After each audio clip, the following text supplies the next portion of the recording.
Levelin Up Nation, this is your host, Brigham Blackham.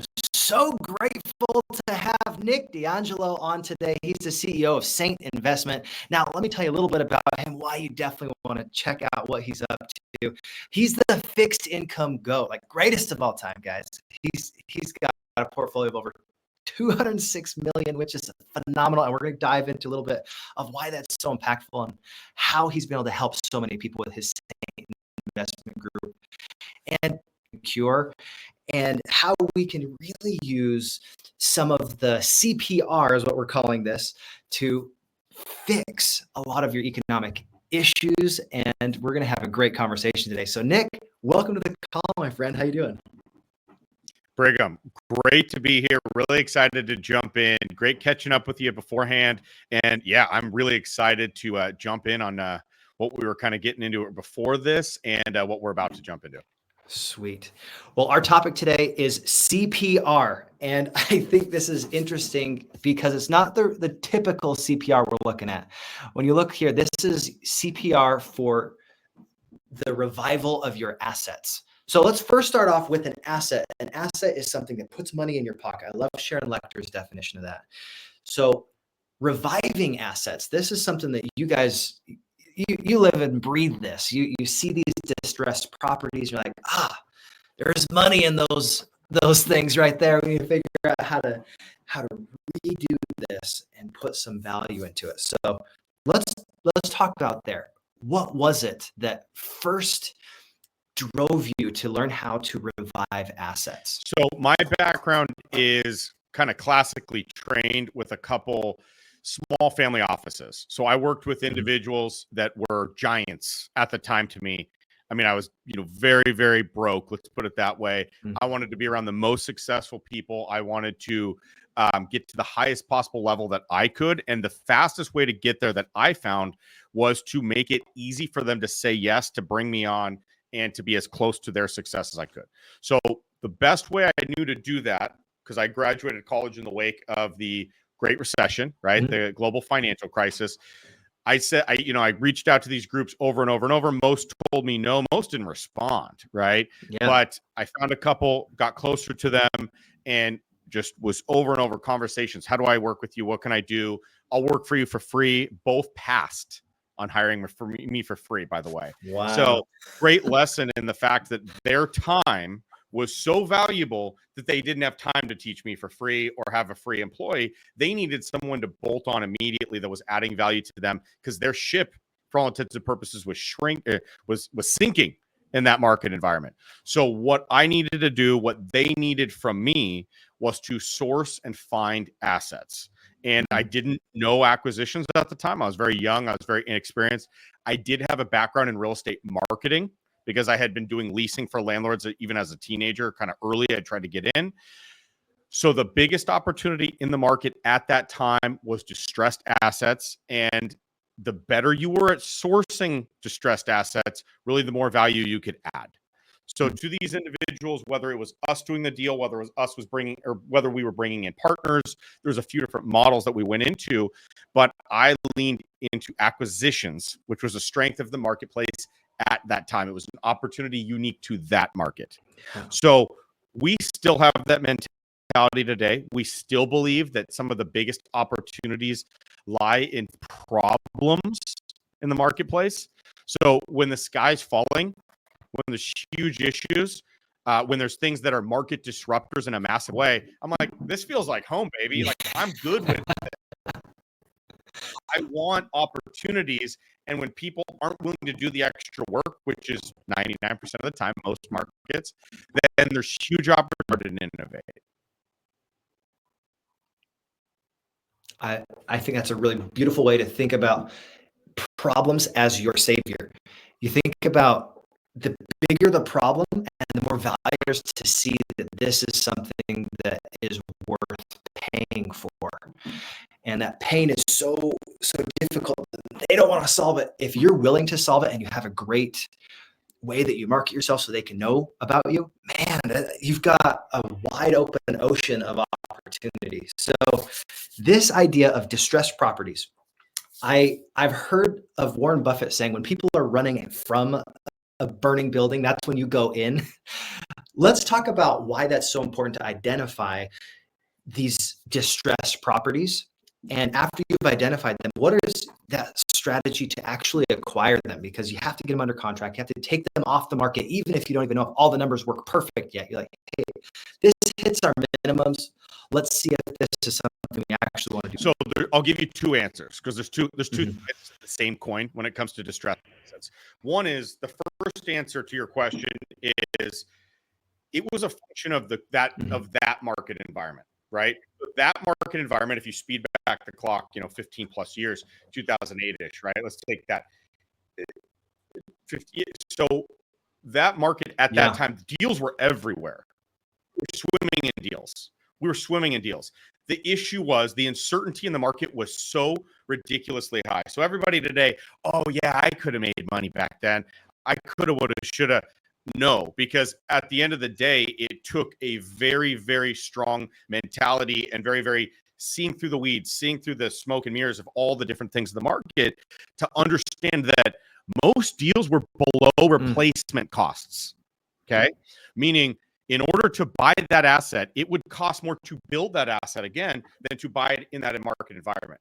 I mean, deals were everywhere, Brigham, right? The issue was nobody had money. Money was nowhere to be found. The top 5 banks in the United States during the global financial crisis were at risk of going under. There were bank bailouts, remember, right? So that was a function of that environment, is, and we all are. The market's bigger than all of us. It's the joke. Don't bet against the Fed, or, et cetera. Or bet on the Fed, go with the Fed, right? Like, it's the idea that there are wheels that turn that are bigger than you and I.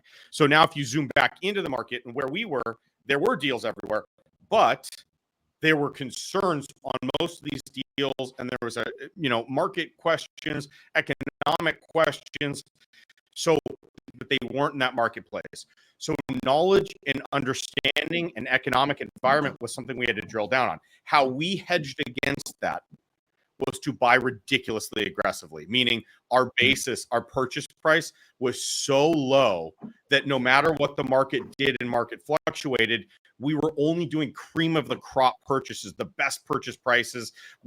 We understood the risks in each property that we went into, and we were very okay with whatever that risk was on those deals. So that's how we leaned into it.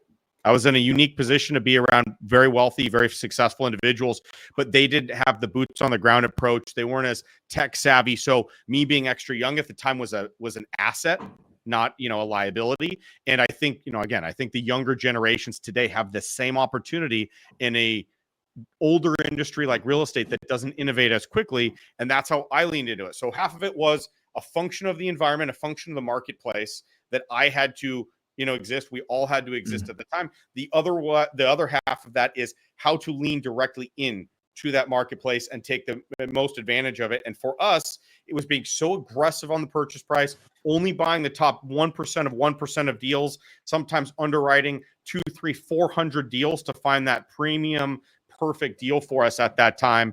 And that's how we managed a crazy sky is falling market. Wow. So the 1% of the 1% is just cream of the crop. I mean, something like that. 200 to 300 properties that we underwrote, maybe 400. So how large was your team to be able to take that much work in before you could actually profit? Because 200 plus deals, you're not making any money when you're doing the due diligence. It's when you have that actually come to fruition all the way through the pipeline that you have any money. So how did you guys manage that? Early on, it was me and 2 other individuals, and I was lucky to link up with one guy who was, really a mad scientist, an absolute killer at due diligence. His level of detail was borderline insane, right? And his skill set still to this day, he's a dear friend. We keep in touch. We compare notes on all kinds of market dynamics. But so I was blessed to have him. I had to kind of roll up my sleeves and be a little more entrepreneurial, kind of directing traffic and setting the vision more. Even though I was very young, I was working with people much more advanced. I just was like, these deals aren't marketable. I can't take these to our guys for these reasons, for, et cetera, et cetera. The market dynamics here won't go the way you think they will. So I kind of had to set vision early on. I had to build that skill early on. Today, the team's expanded a lot, right? We're around 20 team members. We do things quite a bit differently. Today, the market dynamics have shifted. In today's market, there's mountains of capital. There's so much money out there, right? A lot of it's on the sidelines. We could talk about on the sidelines or institutional or what that money's doing, but there's more money than we've had in, decade plus. On the other half, deals are more scarce, right? So now capital raising was very big in the global financial crisis. Those guys that had access to capital were very, very, very, they had a lot of leverage in the deal partnership. Now, today, capital is still very important, but you're seeing access to deals, access to returns, access to stability on assets being much more highly valued, and rightfully so. So we've shifted into a model where we deal mostly with assets that are very relationship based. Our purchases are almost exclusively off market. We're not really buying things on market. By the time we see something, we know that we've already passed on it. So if something comes on the market, we're like, yeah, we passed. For sure. We've already underwritten this deal. So now we look for very specific levers. We have very specific channels that we look into. And the biggest thing that we're focusing on, back in the day, we were very focused on tiny details in the marketplace. We're looking at bigger trends in the country now. We have assets in 21 states, right? So we have to look at national trends. We have to look at impacts of elections, right? This isn't a political comment saying I prefer, or I think, and this guy's bad and this guy's good or anything. This is a comment saying there are implications to who is our next president and who's, what their decisions are, whether it's the IRS or the economy, et cetera. And we need to actually plan for those nationally now. We have different concerns and different things we're tracking. We have to know what the Federal Reserve is doing and what their game plans are for rates, for quantitative easing or tightening, what their game plan is for, reserve requirements of banks, because we have enough money in the marketplace and enough deals that we're looking at that we're trying to see into the future as much as we possibly can. And with that increased preparation and increased looking at all the different elements of the market, that gives you guys more of a faith to know this is what, with all the data that we have, this is what we see is going to happen. You can never really completely predict the future, but the more prepared you are, this is something I want all my listeners to hear, the more prepared you are, you're eradicating that fear with data and the inputs. And the better you understand those patterns of progress, the easier it is to say, well, I think this is what's going to happen because of the data. Now, you're not making database decisions. That's just gambling. So let's go here for a second, Nick. When you are in the midst of struggle, I'm sure during your business career, there has been times where you felt like you're kicked down, you were on the ground, and you're like, man, am I going to be able to get back up?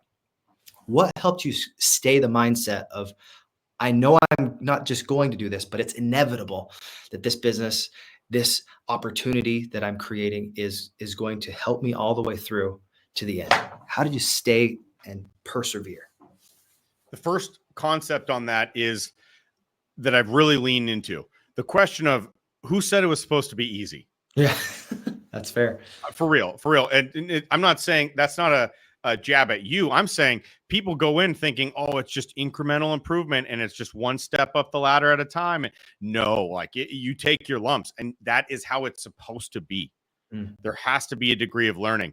If you go into a situation where things are hitting the fan and you're in a, let's say a war or something like that, you want to be surrounded by Navy SEALs who are hardened, battle tested, seen the ups and downs, seen all kinds of situations. That's probably the safest place you can be, is around people that have seen the highs and the lows and the ins and the outs. So I don't, just going through incremental improvement, it's just not enough in the marketplace today. So what we look at in our toughest situations is what's the lesson and how do we make sure this never happens again? That's the number one rule. Mistakes are okay. We move quickly. We move at a very fast pace as a company. We try to innovate very quickly. So problems along the way are going to come up. It's just how do we never make them again? The first biggest mistake we ever made, I talked about how we buy it, how we were purchasing properties in the middle of the global financial crisis. We had this deal that was like, I don't know, 60-ish% off below market. a smoking purchase price, a smoking purchase price. The issue was the local economy was very clearly going the wrong direction, and we ignored the signs because our purchase price was so good. We're like, man, I mean, it doesn't matter if this local economy tanks. We're buying so low that we can still get out. What happened, Brigham, was that it ended up being worse than we thought and it going the wrong way faster. And the deal took longer, which they always do. So the leasing effort expired and slowly went backwards. And we got out of the deal and we had great returns, but it took so much time and effort to, we're in a canoe and we're fighting against the current of the market. Right? Instead of going with the current, there's times where the market's, at your back and pushing you to more and more success, higher returns, great things for you and your investors. So we had to fight against the current of the market. And by the time we wrapped the deal up and paperwork was signed and we all dropped our pens and kind of just like took a big breather, the rule was we never go into a market that the fundamentals are going the wrong direction.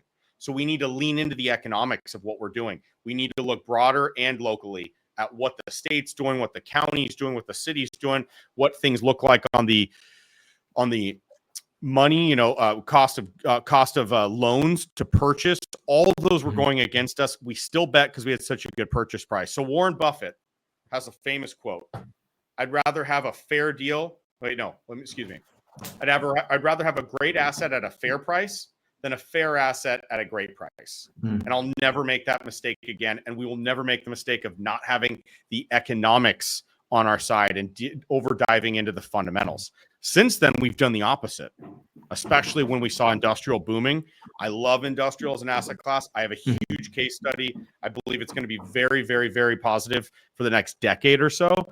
We leaned into industrial very early on, and we saw record gains that arguably we didn't work super hard for. Our due diligence on the front end was very deep. Our market research was very deep. But once we purchased the assets, we weren't just working 80-hour weeks trying to grind out percentage points on the deal. It was the biggest effort was done on the front end. So that's huge for us, is the economic underwriting, not just the deal underwriting. And that has proven so successful for us. And it's really the fundamental of our income fund. So if you look at today, just today, Goldman Sachs came out and said the stock market, what they see as the S&P 500, arguably the best 500 companies in the world, the S&P 500, they see as an annual return of 3% per year for the next decade. The last 10 years was 13% average per year. So they see a 3% average per year for the next decade for the S&P 500. So that tells me, if we underwrite to the same thing as Goldman Sachs, and I'm sure that they have good underwriting and analysts on the team, if we see the same thing, then I'm very happy with where we're at, doing teen returns in the real estate market on a fixed income basis based on single family homes, single family mortgages. I love that position. But now we're looking 10 to 20 years in the future, whereas the stock market has more volatility. So all that to be said, the underlying economics of markets, of asset classes, of things in general, of the financial markets are so important. And if you look into those, you can see what your game plan will look like moving forward. Love it. Now, one of the reasons I think people hopped on this call was they wanted to hear what C.P.R. means to Nic and to myself, and how we can create profitable real estate. That's the C.P.R. So What is the secret? If you're telling a brand new person that is wanting to get into real estate, what's the secret to create profitable real estate from these distressed properties and make those assets something that isn't just something that will make a little bit of money, but will start to build that sexy word cash flow? So go ahead, Nic. Yeah. So the top, you have to have an attractive basis. The purchase price of the asset has to make sense. Period. So if you're buying, I don't want to take jabs at any assets in the marketplace today, but if you're buying 30 years up front of cash flow, like you saw in multifamily in 2021, et cetera, most of those deals need more C.P.R. today than they did back then. Right? They have a lot of issues. So your purchase price and your timing is extremely important. That's why I like to stress so much, is because your basis is lower. You have more room for unforeseen circumstances and things coming up. One is your basis. You have to buy right. Mhm. The second is you have to have a game plan, and that has to increase value somewhere in the chain of the deal. Okay. Buying and holding is great. Buying and holding and improving is the real juice of real estate. There has to be some driver of added value, added income, added property appreciation. And you have to understand that you have to identify that on your own. The third, if you're buying hard assets on real estate, you want to understand the tax benefits and how you can Oh yeah. maximize that on your side, because there's huge opportunities if you're buying the asset. Alternatively, if you're going into fixed income, the benefit is you have to understand the horizon, the time horizon for that asset and the stability. So you kind of have to choose. If you're choosing cash flow, you want to know that it's going to be there for a very long time, that you don't have to have your hand on the wheel day in and day out on each piece of every single thing, of that. On the other side, if you are managing actively and it is a hard asset, you get the tax benefit of that. So you kind of get paid for it. So those are the three that I would tell you on that side is what I'd be focusing on in today's market. And I'd be focusing in that order. I love that. So just to recap, you said, make sure you've got a great purchase price and that basis is as low as reasonable, right? You want to make sure it's fair, but you want a great asset. And then you go and you focus on those value adds. What are some of the things that you can do to either increase more like revenue or increase property value because you added certain units or you did different things? And then that last thing is focusing on the tax benefits. And that's huge. Sometimes you can get into a deal because you're like, this is going to increase my opportunity to exercise some tax benefits and displace some of the other income that you're making. So when you're looking long-term, let's talk about wealth generation, not just one deal at a time. What is wealth generation in your experience, and how is that so essential for anyone that's getting into business? Sure. Let's oversimplify it so people know Sounds exactly great. what we're talking about. There's only two buckets of wealth generation if you want to think of it that way. Okay. The first is going to be cash flow, fixed, just how much money is coming in the door. Okay. So one is cash flow. The second is appreciation. It's an asset that is going to increase in value. You buy it today at one price, it sells tomorrow at a higher price. So those are the two buckets that we're talking about here. Okay. I would argue that the first bucket is you need a base income, whether it's from your W-2 or from personal, whatever, to get to these and really maximize these. But let's talk about these. Fixed income, having a cash flow, and appreciation, having a higher sales price later on. Both of those, as you lean into investment side, like there's a balance of both. Most people think appreciation because we're trained to think appreciation from the stock market, right? That's kind of the classic tool for building wealth over a long period of time. And it's been great for 100 plus years, Yeah. But the cash flow side, I would argue, anytime you're underwritten by a bank, right? Let's say you're going for a loan for anything. They are looking at your cash flow. They're not looking at your overall net worth. They can, but that's usually secondary. And any bank underwriter will tell you that because they have to sue you to get at your net worth. But your cash flow, that's day one. If they underwrite your cash flow and that checks out. So to a bank, which are arguably the best underwriters in the world, cash flow is king. So what I'm looking at out of the gates, let's say I had a high income. Let's say I was, over 250 grand, which makes me an accredited investor. So I have this whole world of opportunities to tap into for investment decisions. The first thing I'm looking at is fixed income. I'm probably looking at things like real estate fixed income funds. I'm probably looking at other opportunities that have a degree of 10 to 20 year horizons, things that are long-term that I can bet on that cash flow.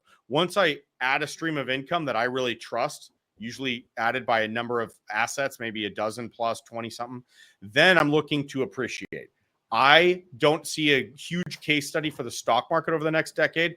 I'm probably more in line with Goldman Sachs on that. And my bet is higher inflation for the next decade, at least inflationary pressures. So on my side, real estate's more hard assets are going to be the real choice. For me, gold, okay, fine, but it doesn't cash flow, right? Even if it was going to appreciate, it doesn't cash flow. Bitcoin, okay, fine. There's all kinds of stuff we could dive into there that's beyond what this conversation is. Real estate checks all the major boxes to me, which is why it's such a good choice against inflation, where what we see. So I would go real estate in that sense. So I'm looking for a fixed income opportunity. I like debt That's probably my favorite instrument right now, is investing in Yeah. debt. And then on the appreciation side, I like real estate. So those are the two biggest boxes that I see checked with those asset classes. Beautiful. And if someone doesn't have any cash flow yet, I'm sure they have this desire to go figure out how to do that. What would you say for a brand new investor? What would be the thing that you would want them to say they need to start on? Or what do they need to focus on to be able to identify which asset class has the highest potential for them to create that cash flow and sustain it long term? I would say the first step is they need to decide, are they full-time or are they passive? Mm. And if they say I'm all in on real estate, then I'm going to shoot and say, hell yeah, I love real estate. I love the underlying fundamentals of real estate. Get as close to the best people as you can. Learn as much as you can. There's a time to learn and there's a time to earn. And if you cut it too early and you're trying to earn too early in real estate, you'll cut your full career short by trying to get there too early.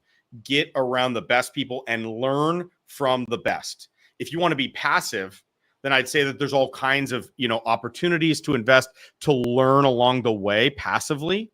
I'd say either way, whether you're passive or active, meaning if you're passively investing with someone else and they are managing the assets and they're doing the hard work, or if you want to do it yourself, I respect both. Step one is education. Amen. So the first investment I'm making until I'm, if I had to start all over, until I'm making 250 grand a year, everything I do is to learn. Everything I do is to learn, because once you're north of 250, you're an accredited investor anyway, and you have the whole world opens up in the investment world. So I'm sprinting to that number. If I'm restarting, I'm putting money into classes. I'm putting money into books. I'm spending money on Audible. I'm spending my time learning on YouTube. I'm spending money on cheaper investment options where I can learn and chart with them and understand why they make the decisions they do. Beautiful. And you're focusing on the things that matter the most. You're building that asset of your mind, your skill set, your tool set. And as you focus on that mindset, skill set, tool set, you will start to see more opportunities. I'm a linguist. I absolutely love learning different languages. So the thing that I noticed when I'm learning a new language is if you don't actively listen, you miss every word that is said to you. It's when you are actively searching for the word that you just studied that day that you'll start to hear it. In investing, it's that same process. If you aren't reading the books, you're not listening to the mentors and getting out there and talking with the coaches, the people that are in it day in, day out, and they're in that trenches, you miss out on so much that could change the trajectory of your life. So I thought that was great advice, Nick. Thank you. I totally agree. Educate so that you can focus on learning. So eventually you can remove that L and start to earn. So wonderful. Absolutely. When you are talking about a success story, this is something I love talking about with marketing with different people. What is a success story to you? And I'm going to preface this with one of my favorite quotes by Earl Nightingale. He says, success is the progressive realization of a worthy ideal. So when you think of a success story in real estate, in your business, what does that mean for you, Nick, personally? So I'll say this. There's a lot of deals we could brag about. We've taken our lumps too. So it's definitely not just, like championship after championship deal.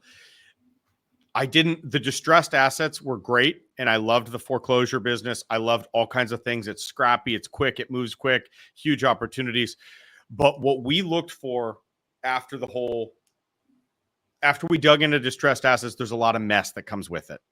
There's lawsuits that come with it. There's people that lost properties and they're not happy about that. We stuck to the commercial side on the foreclosure side. So it was businesses. It was a lot more BKs and lawsuits than we weren't kicking families out of homes. Right. So that's good. I never wanted to have that on my record or have that in the back of my head. But as we evolved, I did want to get away from that, because that still didn't make me feel as great dealing with some of those situations. Where we're at today, I consider a huge success. Even the name Saint is because I feel like we've created a win-win-win on how we manage assets, how we invest. That's something I'm really proud of, honestly. So let me define that. We still deal with distressed assets, and I still think it's a huge opportunity, but we work more in the single family house, the single family residential markets. Okay. So the difference today and the difference is what we used to do is today, our goal is to keep the owner, the property owner, the homeowner in the property. I love that. That makes me feel way better.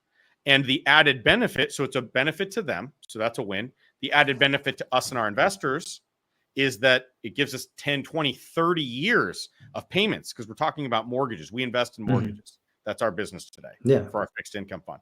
So we keep homeowners in their homes. We also get 10, 20, 30 years of payments to count on. So we have a long-term stable outlook on the market backed by arguably the most stable asset class in the country, single family houses. And then the third win is banks. So after you're buying, let's say our peak was about 10 million a week that we were buying from banks. We were always in the market. They knew who we were. I was a young kid. I stuck out like a sore thumb. So doing all that, we still have those relationships. So now when we work with them, we get to clean up their books. Hey, reserve requirements are this today. We have to unload some of these bad loans. Nick, what can you guys take this quarter? What are you taking this month? What are you after right now? And we can trade. We'll buy, we'll clean up their books and we'll buy distressed assets for them. And we get to get on the phone with homeowners and say, hey, why aren't you paying your mortgages right now? What's stopping you? Oh, the mortgage is $2,000 a month. I can only afford $1,500. Great. If we drop your payment to $1,500 and extend your loan by X amount of years so that makes sense for both sides, do you want to stay in your property? Yes. Great. That's a win-win. So when you dive into what's success to me, obviously returns. I am return driven. I am success driven. I am money driven at some degree because I owe that to our investors, right? Otherwise, I'd be in philanthropy, which I think is great also, right? But that's not the business. We're in the fund business. So we owe our investors returns and safe returns, which is what we're working on in our fund. And that's the point of our fund. So that's a win that we get to do that with a really long 10, 20, 30-year outlook and keep homeowners in their homes. So that's a huge win for me. If you zoom out more to life, I'm looking at three things I consider success. It's health, it's wealth, and it's legacy. That's kind of, my foundation for a good life. Health, that's spiritual, that's physical health, that's, family and relationships. Wealth, it's having the income, it's having the net worth. Legacy, I'm involved with my church. I'm very involved with different philanthropy causes. I love education, especially entrepreneurship education. Teaching people how to invest and run their businesses is very important. So those are my buckets of success. At Saint, I think we found the exact definition of success I was looking for. I'm very proud of our team, what we've accomplished. And then personally, that's usually what I'm looking for at success. Beautiful. Wonderful answer. I absolutely agree. When you have your health, your wealth, and your I want to say your relationships, but it's really that legacy that you said, that's what you leave behind. We don't get to take any of our wealth with us. We don't.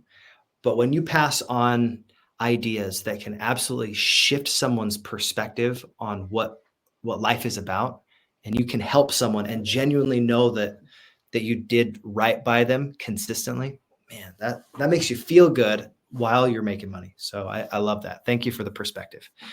Now, Nick, in the last few moments we have together, what is a bit of encouragement that you would give yourself as a young investor that if you would have just had this little nugget of wisdom, man, it would have unlocked doors for you. It would have changed the way you saw things.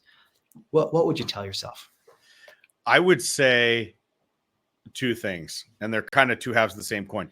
I'd say go bigger. I want to say, I have a personality that already goes big. It always tries to bite off more than it can chew. I'm always trying to go after the biggest opportunities that I can possibly see. But if I could go tell myself again, I'd say don't spend time on things that won't get you to where you want to be. Because I had smaller businesses, I had things along the way, and they're part of my origin story. They're part of things that were very important. They taught me so much, but also I could have gone bigger sooner. And then the other side is have higher standards. I think along the way, I have a big heart for our team. There's a lot of things that I wanted everybody to come with us all the way to the end, and that's just not realistic. And I realized that probably, too little, too late. And today I'm proud to say that by having higher standards, we get to connect. Our Saint team is better than it's ever been by 20x, 100x. And they're amazing people that we could go the distance with forever. So you don't give one up by having higher standards. You don't lose connection and, it's this cold organization. You actually find better people that are better suited, that are better connected, that care more about each other and want to support each other's initiatives even more. So I would say go bigger sooner and deal with the best people, have higher standards across the board for everything. Beautiful. High standards, I think, is something that sets your vision high enough that if you fall to your standard and your standard is high enough, you will be able to achieve that success. But if your standard's really low, you typically will fall to your standard when it's inconvenient. So I think that's a beautiful way to think about it. And thank you for your insights, how you've been able to deliver. Any final thoughts that I didn't ask this question, but man, I wish you would have asked me this, Brigham. Tell me what's that idea that's burning in the back of your mind. I would say, because I love the focus of your podcast. I love the fact that leveling up. I'm a growth personality myself. I think I always want to be around growth personalities. If people are interested in leveling up their understanding of economics and investing strategies, I'm a huge growth person myself. We give away all this information for free. I'll never have a course. We'll never do anything like that. They can check it out at saintinvestment.com/resources. And we're diving in on tons of economic studies, breakdowns, charts, everything, the underlying decisions that we make and we see. And they'll probably find it really, really fascinating with the community that you've built. Wonderful. So guys, in the show notes as well, I'll make sure to tag that in there. But go check out Nic. He's an awesome guy. So grateful to have this conversation. Nic, great insights. I took a whole page of notes, so I appreciate the insights that you shared with us. And as I say to every single person, God bless. And I wish you all the best in leveling up your life and your relationships, your lifestyle, your community, everything. So God bless and take care. Brigham, I had a blast. Thanks for having me, man. Absolutely. It's a pleasure.